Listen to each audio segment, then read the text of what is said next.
Hello everyone, it's Lou here. I'm out on my morning walk. We've just had a lot of rain and it's just passed over as I got out of my van to walk. So I think that's very kind. Lovely to be in the flow. As we approach this season that calls itself Goodwill and Peace on Earth and all that, I always think it's good to start with ourselves, because we as humans have this interesting tendency to expect change to happen outside of us.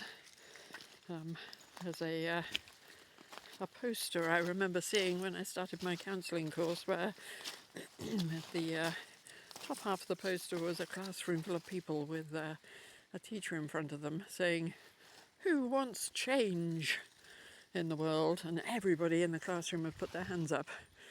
And then there was another picture on the bottom half of the poster, and the teacher was saying, "Who wants to change?" And nobody had put their hand up. And I think that just sort of tends to describe us as a human race very often, in that we like to sort of point our fingers outside at what others are doing and how they're behaving and what they're doing wrong, but we don't very much like looking at ourselves and what we could do to improve ourselves. And I think often that comes down to just not knowing how to. It was certainly a big learning curve for me when I started the counselling course to suddenly become very aware that my way of thinking wasn't how everybody thought. And that's not from a conceited place, just that I'd never really thought about it before. And so just that one thing opened up a window of realising that other people weren't behaving with intention. They were in their own pre-programmed way of looking at life, doing everything that they knew how to do in order to meet their needs.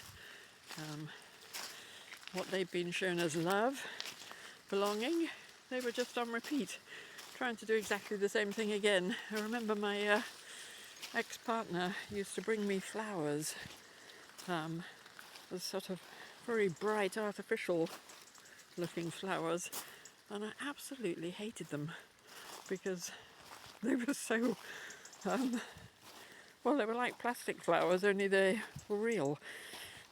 But they just weren't my cup of tea at all. But he used to keep bringing me these flowers, and I think it was, I came to realise that they were the flowers that his mother absolutely loved, and he was just on repeat doing what he had learned would make a primary woman in his life very happy. And became quite irate when I didn't respond in the same way. And we're so much on pre-program and we don't realise it. Those first 7 years are so much of a download into our hard drives of our mind. It is a survival imprint. And so when we come across people who don't behave like us or think like us, if we put an intention on their behaviour and just see them as deliberately doing something to annoy us or upset us, we can miss a very vital point, in that they honestly aren't.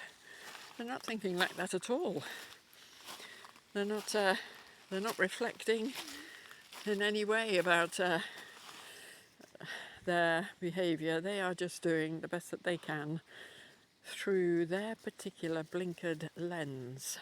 So when we're talking about peace on earth, if we start with the idea that nobody is doing something deliberately to us, but they may well be behaving in a very unconscious way, they may be behaving in a very hurtful way and a very damaging way, if they have learnt very physical or psychologically, if they've come from a very physically damaging or psychologically damaging background, but they're just on repeat unconsciously. They are absolutely just repeating what they learnt, and they got their needs met that way, either through sometimes being aggressive or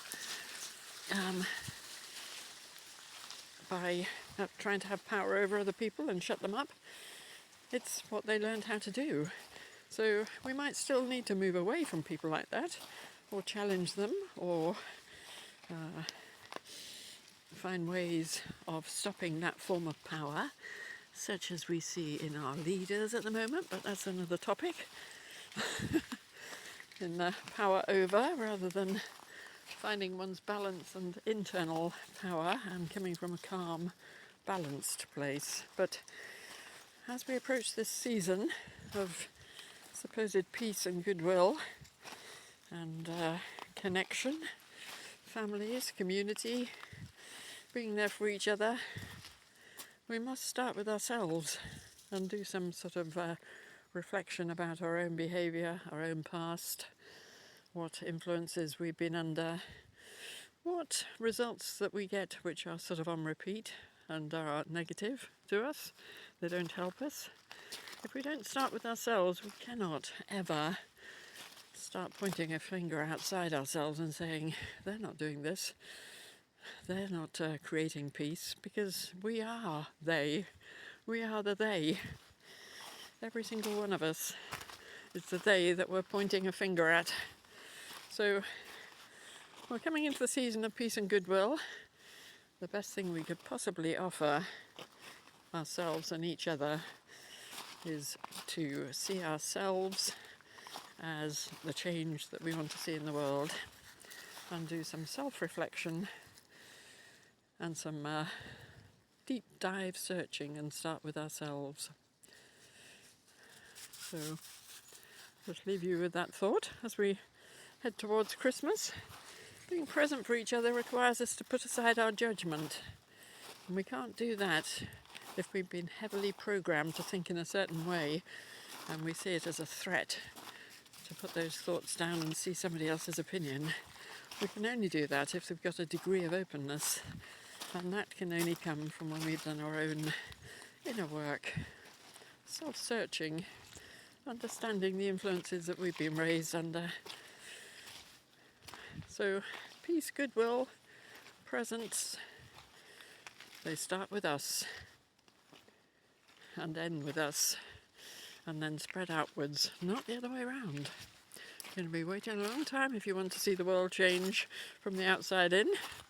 We are the change makers, all of us. Sending you lots of love from me in the back. Yesy. Yes, and you. And you. You're a little peacemaker, aren't you? Yes, you're such a good reminder of peacemakers. Yes, you are. Lots and lots of love to you all. Find peace in your hearts. Do your own inner work. Sending you lots of love. Goodbye for now.